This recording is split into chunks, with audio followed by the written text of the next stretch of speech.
I say we jump now! Hello once again!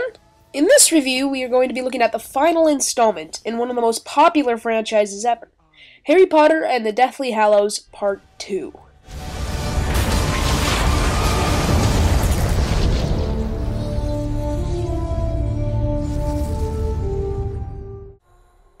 In this chapter, Harry, Ron, and Hermione return to Hogwarts to destroy the last of Lord Voldemort's Horcruxes, while the Dark Lord himself is looking for Harry so they can have the final battle to end it all. What's one word I could use to describe this movie with? Brilliant. It's clear that David Yates was dedicated to this series, and he wanted the finale to be as spectacular as possible. And I think he did a pretty good job here, a near perfect job. The action is swift and constant, never leaving you with a dull moment. This is quite a step up from the action in the other installments, polar opposite to the almost lifeless Half-Blood Prince. The world and atmosphere is great, as always. The world that this whole franchise created is so wonderful because it feels so surreal and so far away, yet it's supposed to be right under our noses. The effects are top-notch, using CG when necessary, but also using old-fashioned techniques, just like the goblins. I feel that the effects feel very real because most of them are wand flashes, fire, and smoky robe effects for the Death Eaters. The story's tight-knit, but that seems to be the only problem with the whole movie for me, at least. The story. I find it awfully hard to follow.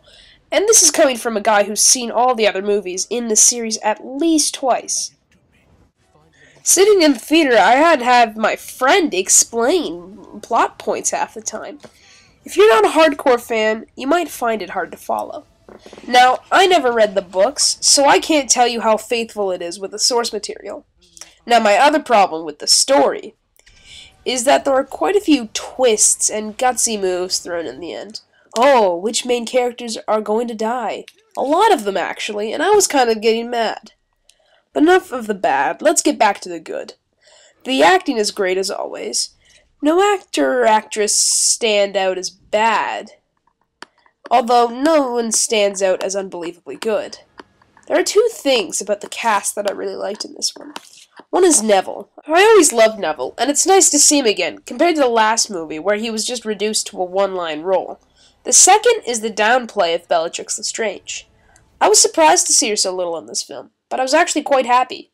I felt that if we saw much more of her, we would just get sick of her after a while. There's only so much bug-eyed craziness one person can take.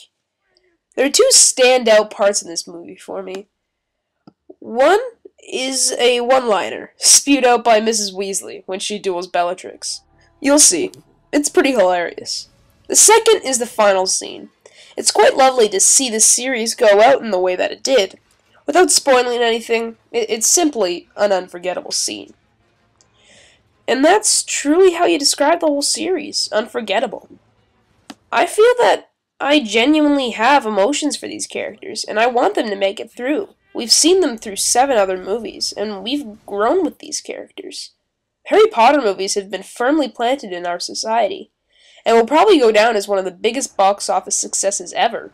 I mean, Deathly Hallows Part 2 already made $92 million on the opening day. That's the highest grossing opening day ever. This is a fitting movie for the final chapter in this saga, in my opinion at least. Easily the best of the series. Whether you're a fan or not, you'll enjoy this movie. It's a film that's just magical. Harry Potter and the Deathly Hallows Part 2. I give it a 9 out of 10. Well, that's all I have to say, so bye for now.